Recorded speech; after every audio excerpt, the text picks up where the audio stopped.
Assalamualaikum warahmatullahi wabarakatuh. Jadi kami akan mempresentasikan mengenai pekerjaan kelompok kami tentang materi grammar. Nah, sebelumnya kami akan memperkenalkan diri terlebih dahulu. Nama saya Muhammad Izzat Fauzan Putra Arya dengan NIM belakang 096. Saya Haidar Hafiz Sultansyah dengan NIM belakang 023. Saya Imam Alfarizal dengan NIM belakang 028. Saya Maulana Ghazali Abdul Faik dengan NIM belakang 083. Saya Muhammad Afat Hamdani dengan NIM belakang 117.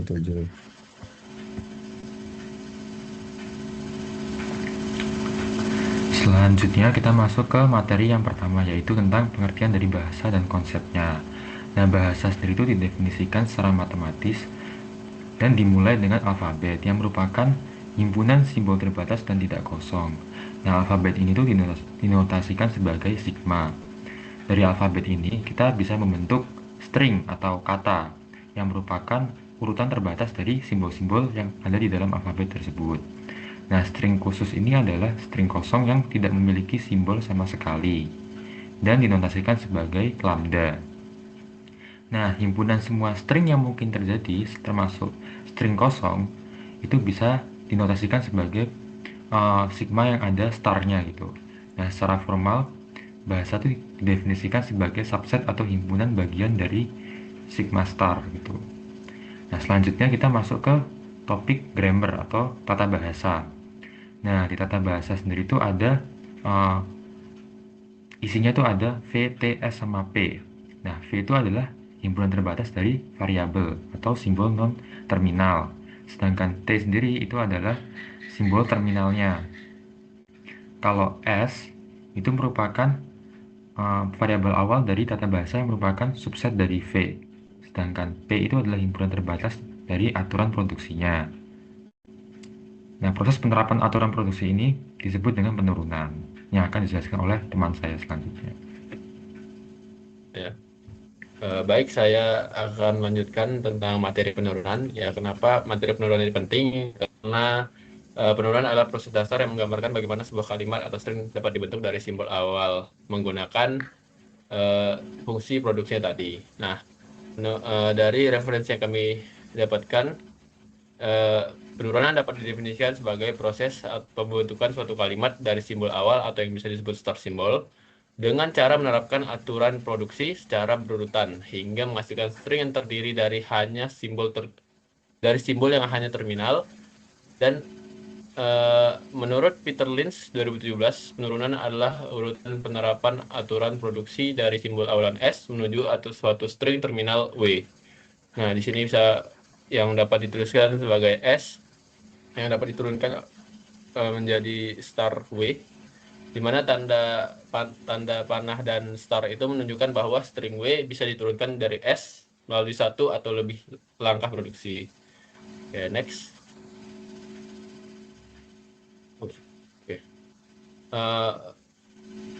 Dari referensi yang kita dapatkan, yaitu menurut John C. Martin, dari bukunya dia menjelaskan bahwa proses penurunan dalam grammar bebas konteks dapat dilakukan dengan hanya dua cara, yaitu penurunan paling kiri dan penurunan paling kanan.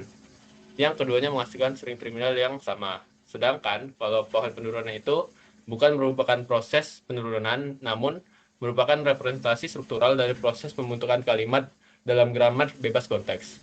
Pohon ini menunjukkan urutan penerapan aturan produksi dari simbol awal hingga menghasilkan string terminal, di mana setiap daun merepresentasikan simbol terminal dari kalimat yang dihasilkan.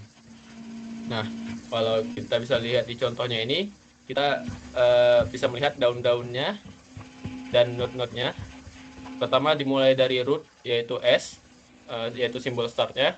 Lalu kita bisa membaca dari kiri ke kanan untuk melihat stringnya, yaitu di sini A,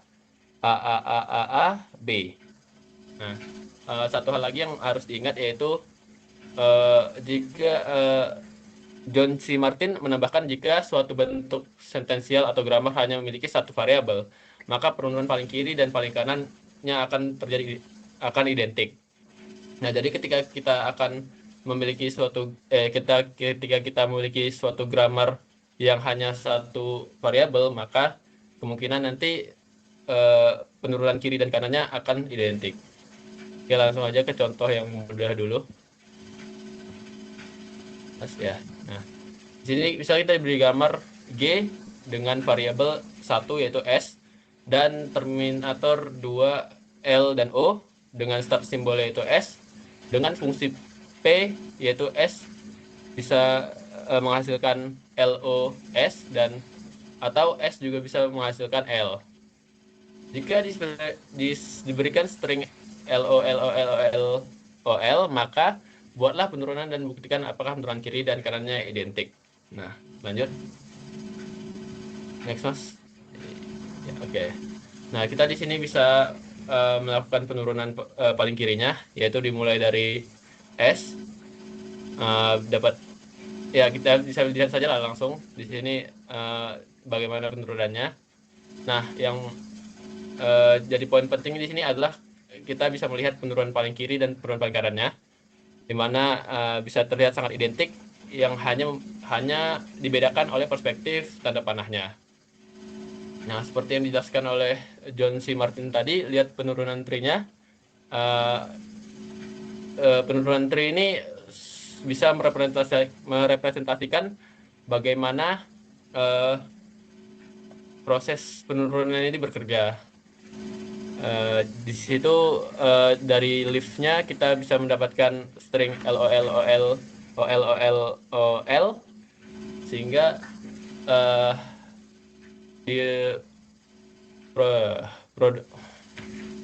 fungsi produksinya dibilang benar. Nah, ada tambahan sedikit dari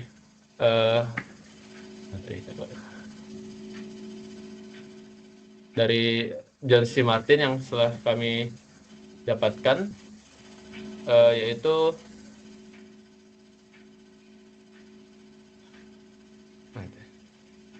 dari sini kita dapat melihat bahwa penurunan kanan dan penurunan kiri dari grammar ini terlihat identik, hanya perbedaan perspektif. Hal ini dapat terjadi karena kan grammar ini hanya memiliki satu variabel. John C. Martin memberikan pendapat jika suatu bentuk sentensial hanya memiliki satu variabel, maka penurunan paling kiri dan paling kanan akan identik. Maka grammar ini dianggap benar dan terbukti. Oke, selanjutnya akan dijelaskan oleh teman saya, Haidar, mengenai penyederhanaan grammar. Pada Haidar saya silakan.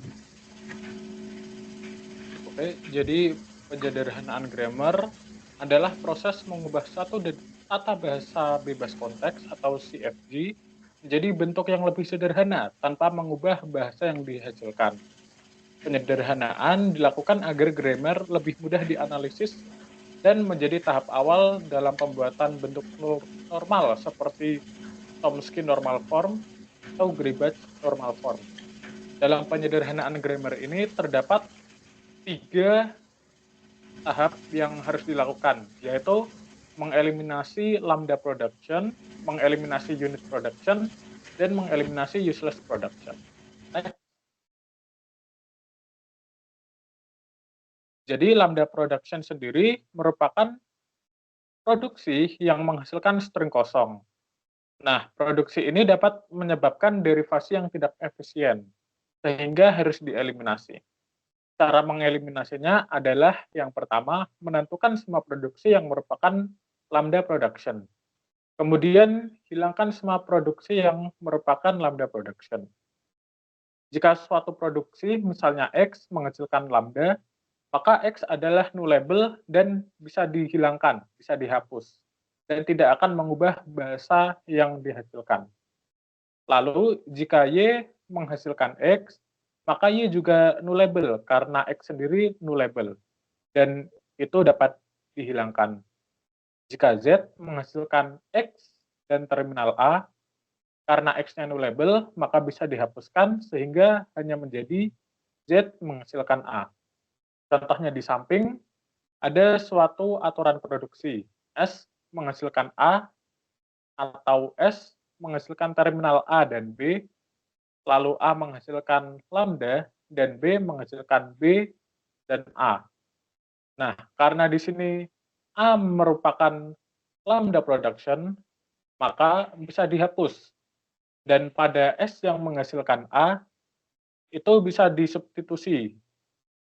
Karena A-nya lambda, maka dihapus juga, sehingga hasilnya S menghasilkan terminal A dan B, dan kemudian produksi yang kedua adalah B menghasilkan terminal B. Next. Lalu mengeliminasi unit production. Unit production merupakan produksi yang menghasilkan variabel lain tanpa menghasilkan terminal. Contohnya adalah A menghasilkan B. Jadi dalam produksi tersebut tidak ada terminal yang dihasilkan. Cara mengeliminasinya adalah dengan menentukan semua unit production, kemudian substitusi variabel hasil produksi pada unit production dengan hasil produksi di mana variabel tersebut menjadi pemproduksi. Contohnya ada S menghasilkan terminal A dan A menghasilkan B atau terminal A dan B, dan kemudian B menghasilkan terminal B. Nah, ada unit production di sini di mana A menghasilkan B. Cara menyederhanakannya adalah dengan mensubstitusi aturan keempat, yaitu B menghasilkan terminal B ke dalam aturan kedua, yaitu A menghasilkan B. Sehingga penyederhanaannya menjadi S menghasilkan terminal A dan A menghasilkan terminal B atau terminal A dan B menghasilkan terminal B. Lanjut.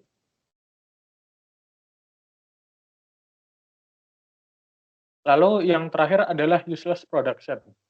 Useless production ini merupakan produksi yang tidak pernah bisa dipakai dalam proses derivasi sebuah string dari simbol awal. Cara mengeliminasinya yaitu dengan menghapus, karena jika dihapuskan tidak akan memengaruhi bahasa yang dihasilkan, karena sejak awal memang tidak dipakai. Useless production terdiri dari dua jenis, yaitu non-generating symbol, yaitu merupakan variabel yang tidak dapat menghasilkan deretan terminal berapapun langkah derivasinya. Jadi produksi tersebut tidak akan berakhir dan selalu melakukan looping, tidak ada terminal yang dicapai. Yang kedua adalah unreachable symbol, merupakan variabel yang tidak pernah muncul dalam derivasi dari simbol awal S. Jadi jika kita mulai dari S, produksi tersebut tidak dapat dicapai. Contoh dari non-generating symbol yang di atas, ada S menghasilkan terminal A dan B, lalu S menghasilkan A menghasilkan terminal A dan A, B menghasilkan terminal B. Nah, di situ terdapat useless production, yaitu A menghasilkan terminal A dan A. Jika masuk ke aturan tersebut, dia tidak akan pernah berakhir, tidak akan pernah selesai. Maka itu termasuk useless production dan bisa dihapuskan. Sehingga penyederhanaannya menjadi S menghasilkan terminal A dan B menghasilkan terminal B. Lalu contoh unreachable symbol ada pada yang contoh di bawah. S menghasilkan A dan terminal A dan A menghasilkan terminal B menghasilkan terminal A dan A. Nah, di situ B tidak dapat dicapai dari S. Karena itu dapat langsung dihapuskan. Next.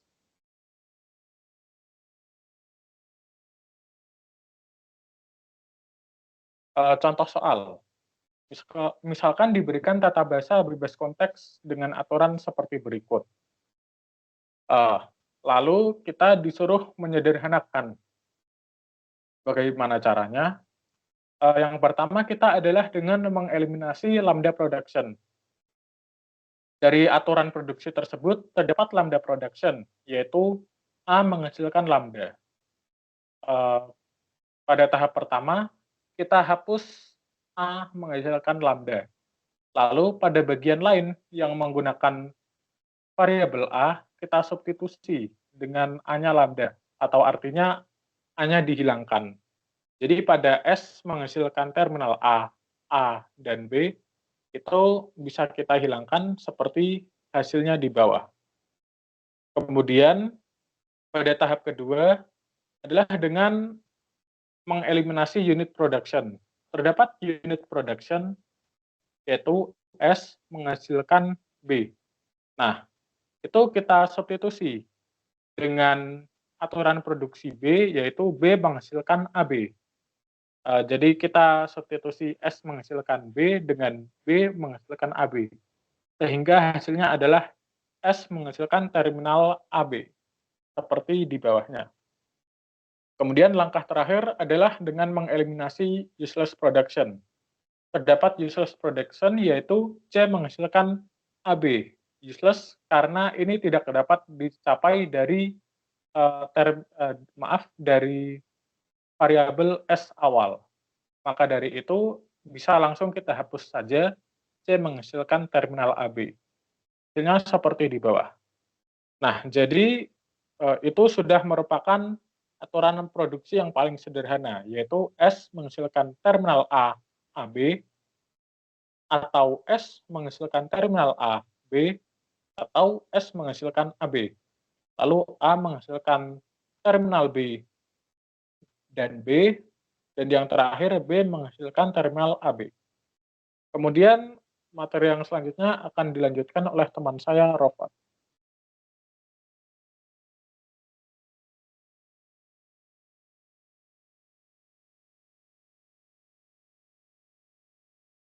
Oke, selanjutnya ada CNF, di mana CNF ini kita dapat membuat sebuah bentuk normal dari sebuah grammar yang telah disederhanakan tadi. CNF ini memiliki beberapa aturan produksi, di antaranya ada menghasilkan tepat dua buah variabel atau menghasilkan tepat satu buah terminal. Langkah-langkah untuk mengubah grammar ke CNF ini ada beberapa, yaitu yang pertama kita sederhanakan dulu grammarnya. Ada 3 cara, tadi ada menghilangkan null variable, menghilangkan unit produksi, dan menghilangkan useless variable.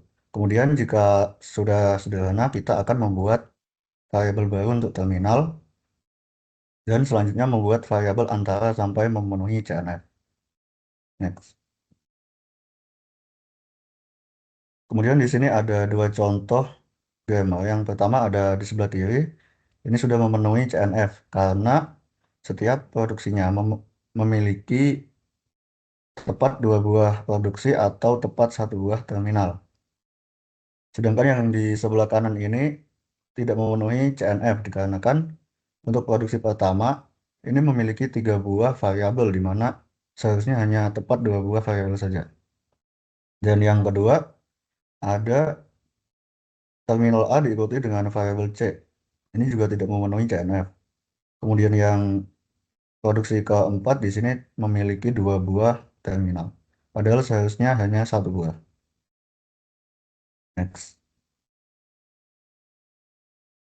Kemudian untuk contoh soal dan pembahasan di sini kita memiliki grammar S menghasilkan terminal A dan variabel A diikuti dengan terminal B variabel B.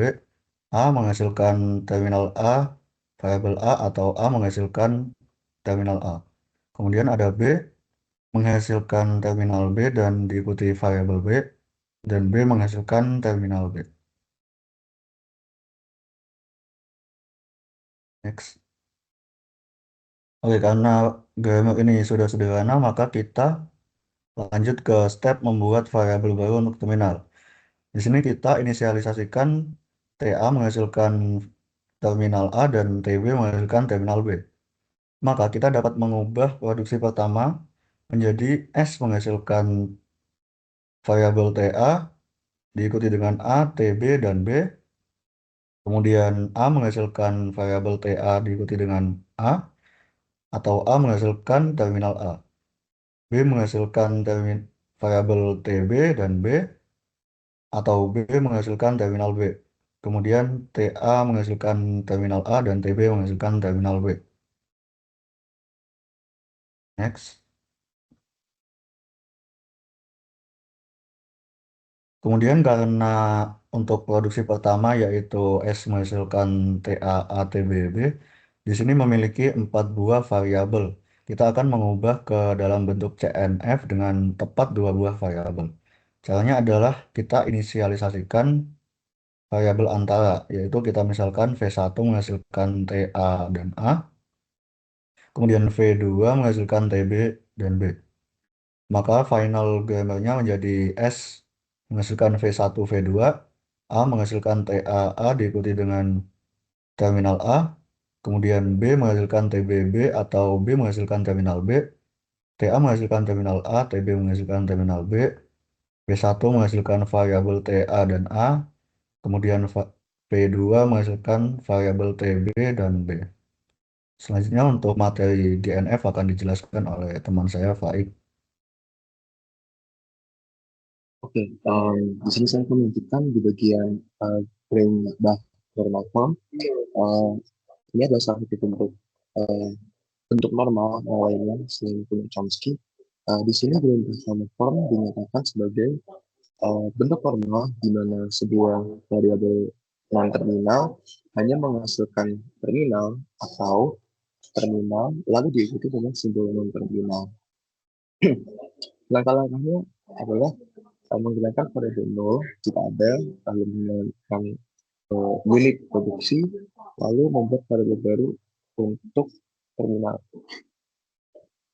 Nah, seperti ini untuk variabel S menghasilkan terminal A, variabel A, variabel A menghasilkan terminal B, variabel B, variabel B menghasilkan terminal A, dan variabel S dapat juga menghasilkan terminal B. Ini adalah bentuk dari Greenbach normal form.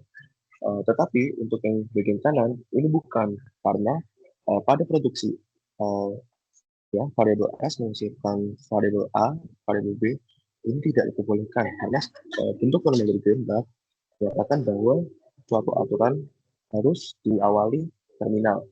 Lalu pada aturan B menghasilkan variabel C terminal A ini juga tidak diperbolehkan. Maka dari itu ini bukan termasuk bentuk normal Greenbach. Untuk soal pembahasan diberikan grammar sebagai berikut.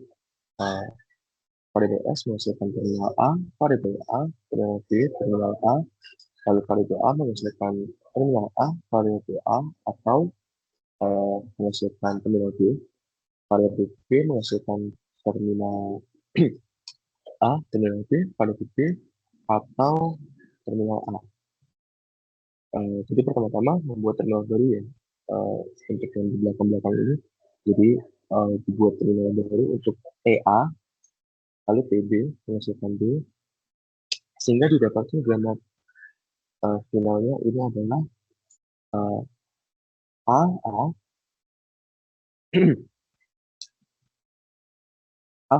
terminal, A variabel, TB, TA, lalu untuk variabel A menghasilkan terminal A, variabel A, atau hanya terminal B, lalu untuk B akan menghasilkan variabel B menghasilkan terminal A, TB, dan variabel B, atau hanya terminal A saja. Lalu di bawahnya juga ada terminal A, tadi yang TA menghasilkan terminal A, variabel TB menghasilkan terminal B. Jadi setelah dikonversi akan menghasilkan itu memang final seperti berikut yang merupakan bentuk normal dari Greenbach.